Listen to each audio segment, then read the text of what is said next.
Just a few weeks shy of his second birthday, Alfie Evans took his final breath in the same British hospital where he spent most of his short life.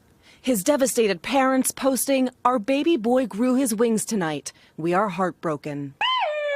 In his first months, Alfie thrived, but he was hospitalized after developing seizures, diagnosed with a rare brain condition which doctors said was impossible to treat, arguing in court that he should be taken off life support.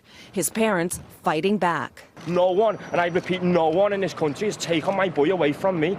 The tragic and bitter battle to keep him alive reverberating across the world. Alfie Evans. Pope Francis intervened, meeting Dad Tom Evans in Rome, a Vatican hospital offering to treat the toddler. But those efforts rejected by courts, who ruled there was no prospect of recovery.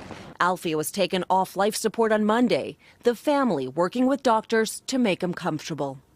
Supporters who kept vigil as Alfie hung on for 4 days, now in mourning. The case similar to that of baby Charlie Gard, who died in London last year, a court denying his parents' petition to take him to America for experimental treatment.